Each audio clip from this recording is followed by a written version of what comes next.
Bagaimana usaha dari Mas Menteri dan tim ini untuk bisa kemudian mendorong para guru ini juga untuk bisa meningkatkan minat baca sampai anak-anak kita ini bisa berliterasi ria?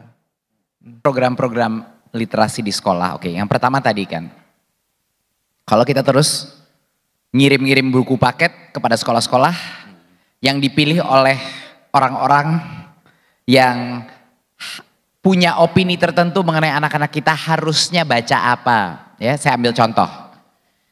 Panel pemilihan buku memilih, oke, kita ingin anak-anak kita punya kearifan lokal dalam bidang agrikultur. Menarik kan idenya? Jadi dibeliin buat anak-anak, ribuan anak dibeliin buku-buku bercocok tanam. Untuk anak SD. Kalau Bapak Ibu di sini pernah punya anak seumur SD akan langsung mengerti bahwa itu tidak masuk akal sama sekali. Anak SD tidak akan membuka buku dengan foto-foto tanaman. Masuk ke dalam tanah gitu. Jadi logika-logika seperti ini harus dicecer di masing-masing semua institusi di dalam Kemendikbudristek. Cara kita memilih buku, cara sekolah memilih anggaran harus dikeluarkan untuk apa. Dulu itu kita mematok harus X% sekolah harus beli buku. Ya udah, apa yang terjadi kalau kita memaksa sekolah? Mereka bakal beli-beli buku paket itu semua. Semua itu buku-buku bercocok tanam, buku-buku dan yang favorit saya adalah buku-buku moralitas. Pendidikan karakter adalah salah satu hal yang terpenting. Dan buku adalah salah satu cara terpenting. Tetapi banyak buku-buku yang memprioritaskan pesan moral saja tanpa memastikan ceritanya seru buat anak. Jadi mohon dimengerti, dalam seleksi buku, kalau bukunya aja nggak menarik buat anak, tidak ada gunanya pesan moral di dalam buku itu. Karena anak itu tidak akan menyerap dan mengkontekstualisasi cerita itu di dalam kehidupan dia. Kalau dia nggak senang itu cerita. Yang ketiga adalah kalau buku itu tidak dibacain kepada anak-anak, ditinggalin aja di perpustakaan, juga sama aja bohong. Ya, sama aja bohong, tidak akan teraktivasi rasa ingin tahu anak itu terhadap cerita itu.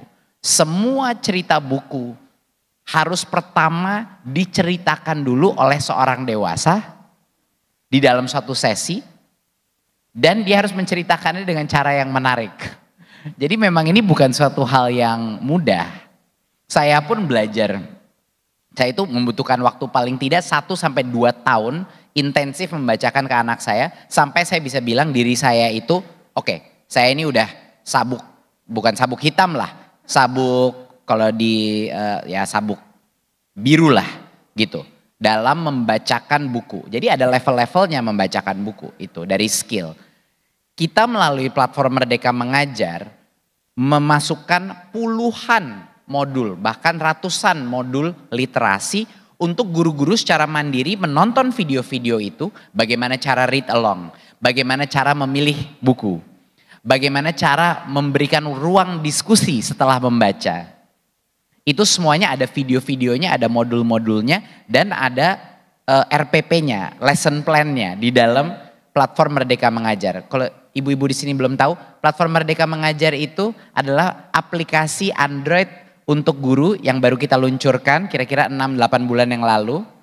Ada 1,6 juta guru yang sekarang menggunakannya.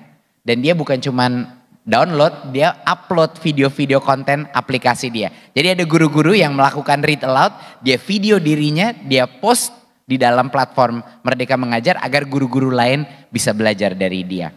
Ya, jadi ini merupakan harus, untuk ini menjadi gerakan, teknologi itu punya peran yang sangat besar, Mas. Dalam guru belajar dari guru lain. Guru itu nggak belajar paling baik dari kementerian atau dari Pemda. Guru itu belajar ya dari guru lain. Jadi kita memfasilitasi pembelajaran literasi, konsep literasi ini dengan menciptakan platform-platform digital seperti itu. Nah, kalau gurunya terus ditesnya berdasarkan hal yang berbeda, mereka juga tidak akan mendalami literasi. Makanya sekarang dengan asesmen nasional, sekarang guru-guru mulai melek dan mulai menanyakan apa itu literasi, apa itu membaca, apa itu konten gitu. Jadi memang banyak levelnya, banyak skillnya yang penting untuk para guru, tapi melalui program guru penggerak, yaitu program kepemimpinan guru kita, latihan guru penggerak itu ada modul-modul literasi yang sangat penting di dalam itu. Jadi guru-guru penggerak kita ada 50.000 ya. Bisa dibilang kayak Kopassusnya Merdeka Belajar lah. Di berbagai macam daerah mereka itu selalu menggerakkan guru-guru lain untuk merubah mindset mereka ke arah literasi. Bukan ke arah hafalan. Karena Bapak Ibu perdebatan itu sudah selesai. Tidak ada gunanya memaksa anak untuk menghafal terus. Ada mungkin sedikit manfaatnya. Tapi untuk anak itu nanti perkembangannya di masa depan, yang terpenting adalah literasi, daya nalar, daya critical thinking mereka. Jadi untuk menggeser guru-guru keluar dari sekat-sekat pemikiran zaman dulu, itu menggunakan guru-guru penggerak kita. Jadi mereka adalah aktivis di lapangan yang menggerakkan. Dan mereka yang akan diangkat menjadi kepala sekolah dan pengawas masa depan. Jadi budaya literasi akan tersebar melalui change agent kita di lapangan. Oke, berikan tepuk tangan dulu. Sebagai pemegang sabuk biru. Pengen tahu dong Mas Menteri, anak-anak lagi suka apa dan mungkin ada rencana apa kemudian bersama anak-anak ya. Tentunya di sekitar literasinya mereka gitu. Mungkin nanti kalau Bu Franka mau menambahkan juga boleh, masih ada mic-nya kan teman-teman ya. Ya, saya harus hati-hati nih jawabannya. Karena saya dan istri saya itu sangat kompetitif di rumah. Gitu. Apalagi dalam aspek literasi. Kita dua-duanya adalah pembaca dan dua-duanya suka bacain ke anak. Jadi saya nggak boleh terlalu memuji diri karena nanti di rumah saya bakal dihukum. Karena sebenarnya istri saya juga luar biasa dorong literasi anak-anak saya. Tapi gini, biar lebih gampang saya bilang aja aturan main saya di rumah. Aturan main saya di rumah adalah saya setiap hari targetnya adalah minimal 1 anak saya bacain buku setiap hari. Kecuali saya kunker. Kalau kunker kan nggak bisa. Jadi minimal kalau saya di Jakarta minimal sekali dalam sehari saya akan bacakan 1. Saya punya 3 anak putri, ya. Jadi saya harus kejar salah satunya dan membacakan buku kepada mereka. Itu misi saya. Dan sampai sekarang alhamdulillah saya mencapai itu. Kadang-kadang bisa sampai 2. Kalau lagi bonus, lagi tenang malam-malam bisa 3-3-nya duduk saya bacain buku, itu udah alhamdulillah. Itu kalau bisa tercapai. Pertama saya ingin bilang bahwa ini tidak mudah sama sekali. Kalau yang 2 lagi konsen, yang 1 ngegerecokin. Kalau satunya lari, tiba-tiba satunya lagi ngikutin dan tinggal 1 di sini, tapi dia distracted, dia ngelihat ke anak-anak itu main. Jadi coba aja membaca buku kepada 3 anak umur 5, umur 4 sama umur 2, itu luar biasa sulitnya dan kadang-kadang saya menjadi frustrasi, kadang-kadang saya males, jadi males kadang-kadang karena saya udah capek-capek baca ini, udah mau chapter terakhirnya, udah mau finali kan. Setiap buku anak tuh ada bagian terakhirnya itu yang deng, hore gitu. Terjadi, mereka akhirnya lari. Apalagi kalau lari ke mama. Gitu, kita lagi baca buku larinya ke mama. Atau bilang maunya dibacain mama aja gitu. Sakit hatinya, sakit. Oh sudah ada mulai pilih-pilih ya, kayaknya lebih enak dibacain mama gitu. Iya, oh, iya. Tapi itu jarang terjadi. Oh jarang. Itu jarang. Nah, tapi jadi pertama ini nggak mudah, tapi with practice kita menjadi lebih jago gitu. Jadi benar-benar ini sama kayak skill apapun di rumah tangga, semakin kita kayak olahraga atau apapun, semakin kita membaca, semakin kita meningkatkan skill membaca kita, semakin menarik untuk anak dan semakin juga mudah dan menyenangkan untuk kita. Jadi bayangin kalau ibu lagi belajar olahraga atau nge-gym pertama kali kan sakit-sakitan kan.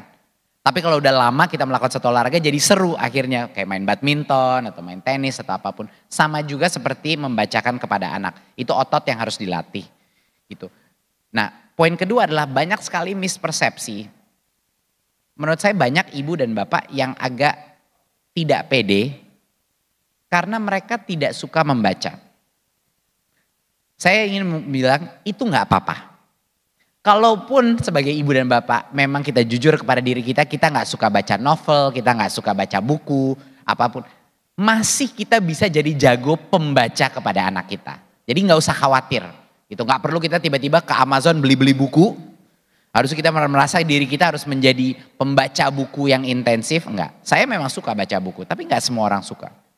Jadi saya ingin menyebut bahwa itu tidak apa-apa. Kita masih bisa jadi pembaca yang hebat, yang baik untuk anak-anak kita. Dan yang satu lagi menurut saya ada satu miskonsepsi. Bahwa membacakan buku itu adalah satu-satunya cara untuk meningkatkan literasi. Dan itu sebenarnya satu metode, salah satu metode yang terpenting karena ada bonusnya. Sekaligus ada kata-kata dan kosakata yang kita nggak akan pernah gunakan dalam interaksi setiap hari. Jadi kenapa sih buku itu berguna? Kalau bapak ibu, di sini ibu-ibu. Kalau ibu-ibu benar-benar menghitung, saya mencoba nih kadang-kadang menghitung. Kita kalau bicara sama anak kita, kira-kira menggunakan berapa kosakata? Jumlah total kosakata yang kita gunakan dengan anak kita dalam interaksi normal seperti lagi makan, interaksi itu kecil sekali. Kecil sekali. Giliran kita buka buku, jumlah kosakata, jumlah konteks karena ceritanya imajinatif dan lain-lain itu menjadi berapa kali lipat lebih banyak. Jadi pengenalan kosakata dalam konteks realita atau cerita itu yang gak bisa dikalahin dengan ngobrol aja sama anak. Karena kalau kita ngobrol sama anak sama-sama topiknya itu doang. Makan dong dek, makan ini, ayo mau kita pergi berenang, mau kemana. Ngomongnya yang itu-itu aja. Buku itu membuka kosakata yang jauh lebih banyak. Itu kenapa buku itu superior dari cuman ngobrol biasa. Tetapi daya pikir kritis, dampak berbicara dua arah kepada anak, itu dampaknya bisa lebih besar lagi daripada membacakan buku. Jadi kalau mau dua-duanya sekaligus itu yang paling dahsyat. Lagi bacain buku, kita sekalian seminar sama anak kita. Kita tanyakan dia pertanyaan-pertanyaan mengenai buku itu atau level berikutnya kita memberikan ruang kepada anak menanyakan kita kepada buku itu cerita. Nah ini yang kadang-kadang kita gak sabar karena kita kepengen cepat selesai bukunya. Tapi anak itu akan terus menanyakan pertanyaan kepada kita. Dan kalau kita tidak sabar, kita menghilangkan sia-siakan kesempatan yang luar biasa untuk anak kita berpikir secara kritis dalam seminar baca buku. Jadi saya bilang ini baca buku itu bukan satu arah. Ini ada buku, ada materi, tapi seminar antara saya dan anak-anak saya mengenai buku ini. Bagaimana pendapat Anda mengenai itu? Kamu sukanya yang mana? Oh ya yang itu karakternya, kenapa? Oh karena bajunya bagus. Jelasin dong kenapa suka bajunya bagus. Terus tanyakan pertanyaan kepada dia dan dari situlah akan timbul yang namanya real literasi. Pengertian kata-kata, logikanya dan kontekstualisasi dalam kehidupan dia gitu. Jadi itu yang sebenarnya saya kepengen tambahkan bahwa jangan hilangkan sia-siakan kesempatan makan dengan anak. Itu nomor satu. Kesempatan kalau lagi makan sama anak. Tanyakan, kemarin baca cerita apa? Oh gitu, ada apa? Seneng gak? Oh suka yang gitu-gitu. Terus aja gitu.